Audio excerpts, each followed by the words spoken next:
Hello everyone, it's John, and today I'm going to be talking about the role-playing game that Games Workshop produced. Yes, it's called, oddly enough, Warhammer Fantasy Role-Playing Game. Not a very inventive title, is it? Oh look, let's not give them a bloody boot to the body while they're down. Are they ever down? No, they're never down. Look, this is a fairly decent role-playing system. I like the old Hammer world. I always have. Their army books that they produced for their for the Warhammer Fantasy Battles system have always been a wonderful source of information that has added to this system. Now, it wasn't until I think, I can't remember who it was, Black Library or somebody else, Black Flame Publishing, somebody. Anyway, I will be doing another video for the next version of this. It wasn't until whoever it was, and being an old man I've forgotten, runs with it, that we get more and more information relating to, I guess, the Warhammer world, and it becomes a far more interesting role-playing system with more detailed information. But this nevertheless is the start of the role-playing system. This I can quite happily play with the first edition. There is nothing wrong with this, and certainly I don't think any of the incarnations are a bad role-playing system, except for the one that had the really silly dice that you had to roll. I wasn't a really... I never bought it, and that was the reason that put me off, was it reminded me too much of the Star Wars role-playing system that had... look, I won't go into that. But anyway, let us go and have a look at Warhammer Fantasy Roleplay. Right, we're going to have a look at my Warhammer Fantasy Battles First Edition collection. As well, as far as I know, it is my first edition. Fairly sure it is. Pretty sure. Pretty confident. Anyway, this edition was dated by my friend Michael in April of '87, although this copy is certainly a first edition, and is copyright '86. And because Australia is being at the arse end of the world, it does take a long time for anything to get to us.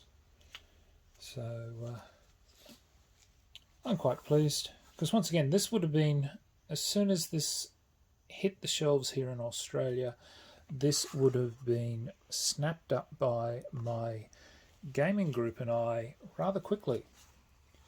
So it's had a fair bit of use.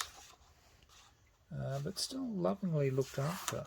I must admit that it hasn't, it's got a bit of wear and tear on the end, so it hasn't done too badly. So I'd say that good old wise John used everybody else's copy and kept his cunningly hidden away. But the premise of the system is that you choose, pardon me, you determine a career, and from there you progress your way through, and from a career you have then career exits, and your character then starts to increase their stats accordingly. So it's a percentile system, which is one that I really do enjoy. So and it's based in the Worldhammer world, which we're fairly familiar with, or well, my people were fairly familiar with. Obviously, with the Warhammer army books that were coming out, there was a lot of information, background information in those books, which added to the limited information that was available at the time. So it was, you know, fairly decent. You know, there was enough, I guess, bones within the system for people to be able to run with. The magic system was, can't honestly remember. It was okay. I really can't recall now. It's so long ago since I've honestly run anything. But it is full of the fairly iconic artwork of the day from John Blanche and a number of the other Gameswork artists that were known.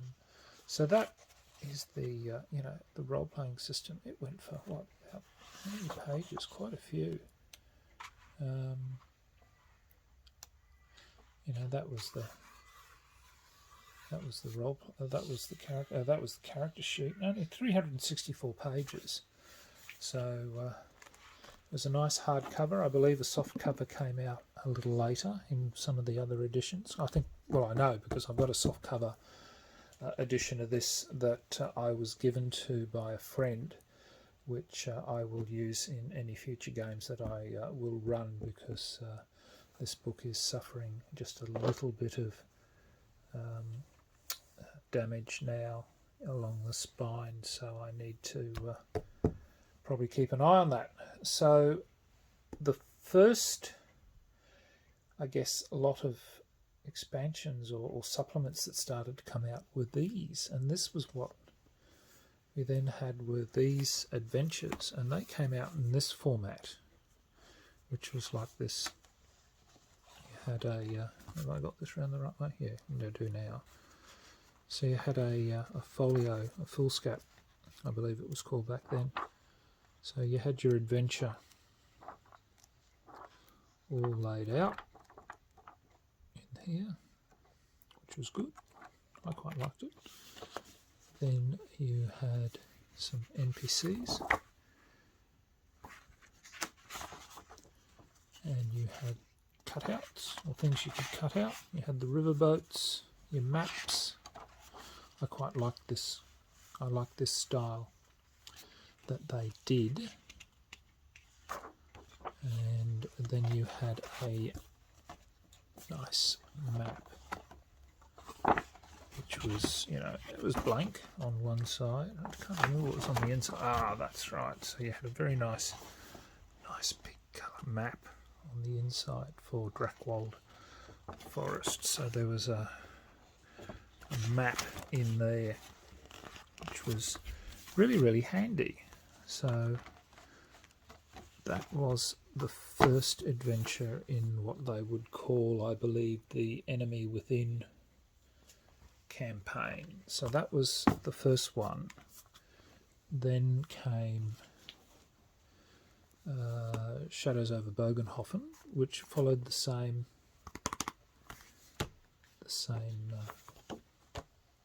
format. I think I got this upside down again, have I? Oh, who knows. So again, you had the booklet, all the information, which was nice. Even had characters. Again, Games Workshop in those days was really good in the fact that they produced figures that you could put in for your characters. Sadly, they don't do this now. Everything's generic and dull and boring. And this is the little township or city of Bogenhoffen. So that was, you know, fair enough that you've got enough information there to run with.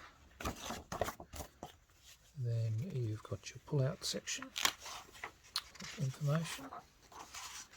Obviously, I've used some of this. I've run this because I've cut all the bits and pieces out to give to people. Aren't I cunning? Yes. So there's all sorts of handouts.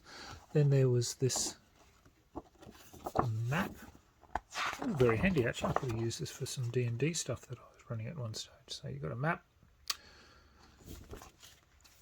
and then you had the Game Master's references.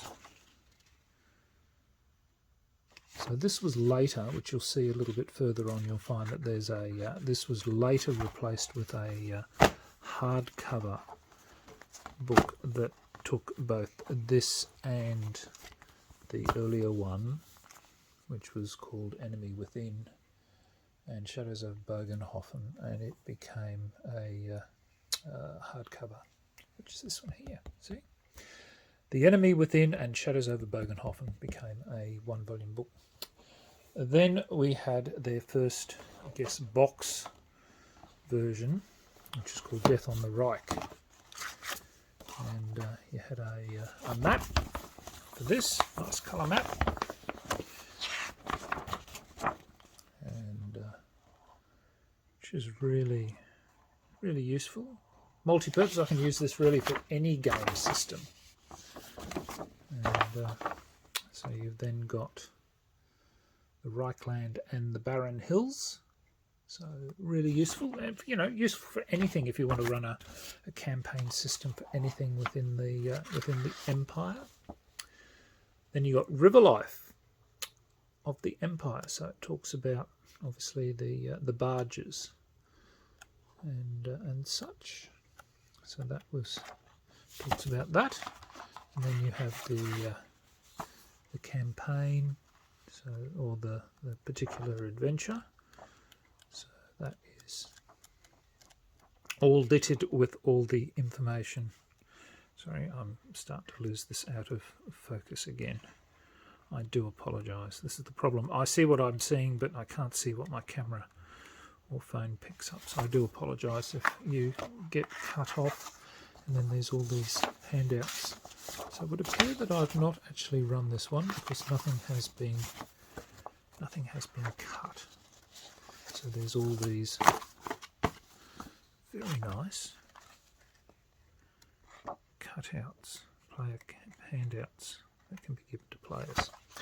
So that was, I guess, the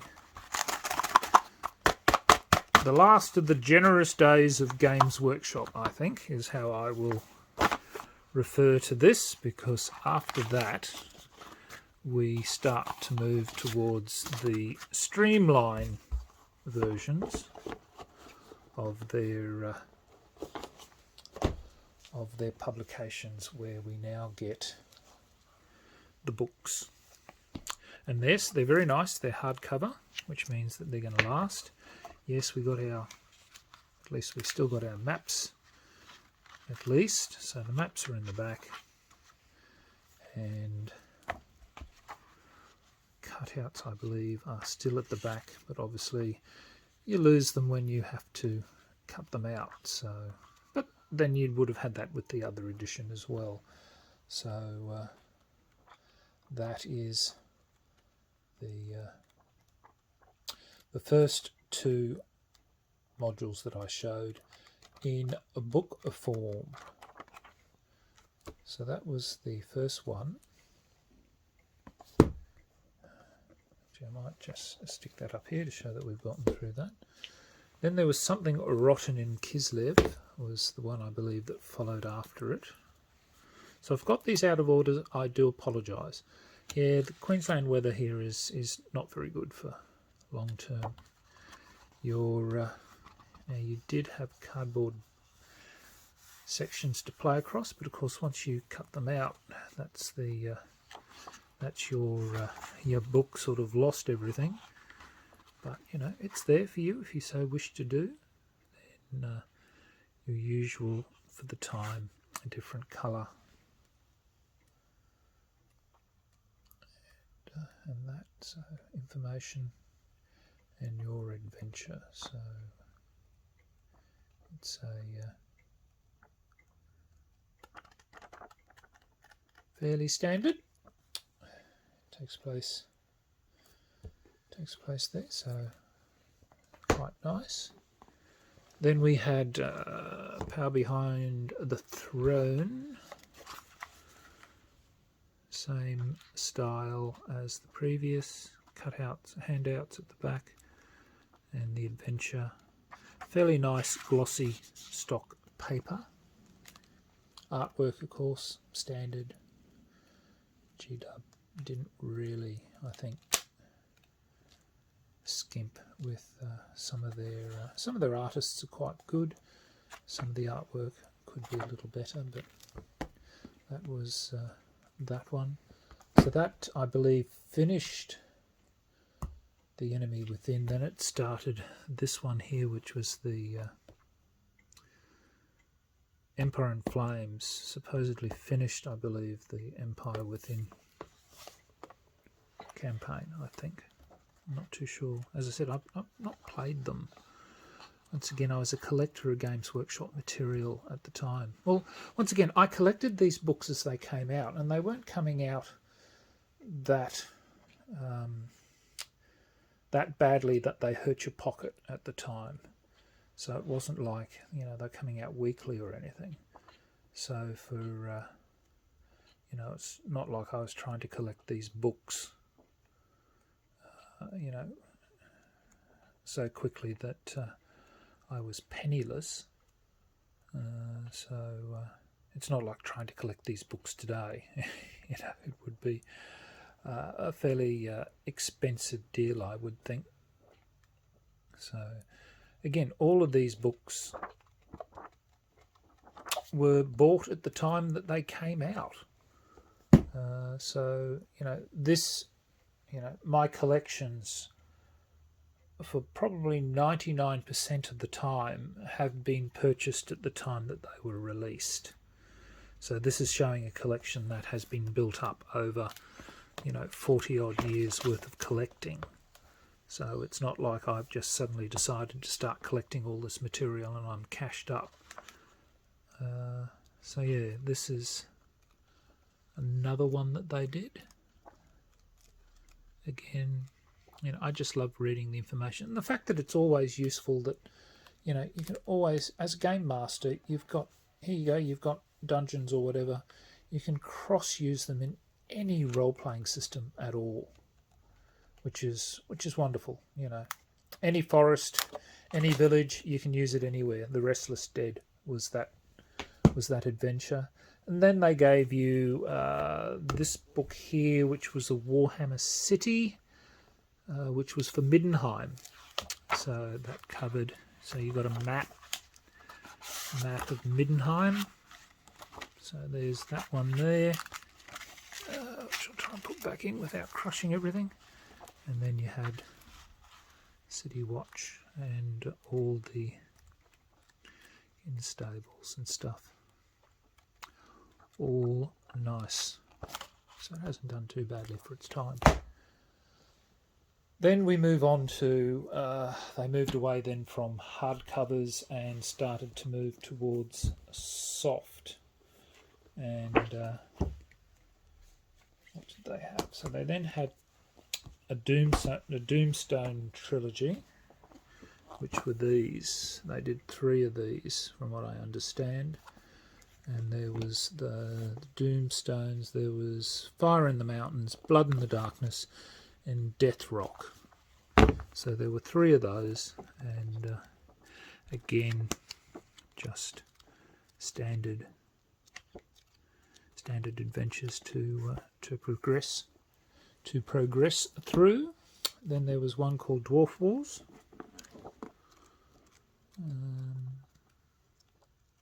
Which was that one.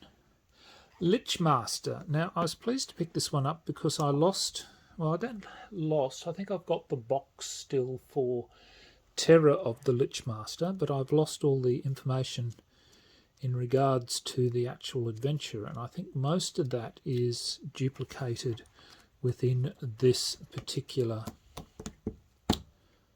adventure supplement. So I think if you have lost your copy of Terror of the Lichmaster, I think you will find that just about everything is duplicated within this particular book, which is why I haven't really gone chasing the old version, although I'd still like to obviously pick it up. purely for the Warhammer Fantasy Battle information. Then there is Castle Drachenfels, so based on the novel. So that is that one there. So I don't know how you're supposed to beat Drachenfels. He's supposed to be uber powerful. Then there was these, which were for this edition, but were from, I believe they were for this edition anyway, but for there was Apocrypha Now, and that was just additional information, I think, just character skills, gnomes, magic items, firearms, combat skills and stuff. So there was that, and that was just for Marienburg, I think. So like the one like the city for Middenheim. So a bit like, yeah, so Middenheim, there was one for Middenheim, now there was one then for Marienburg. So anyway, that is my, I guess, my collection for the first edition of Warhammer Fantasy. Now I do have the next edition that was produced by, who was it? I don't know, I can't read it from here, but I will do an edition. I will do another video for them, because they do actually take up quite a bit of, I guess, shelf space. So look, if you've played it, share me your thoughts. So till next time, signing off, the Honourable John.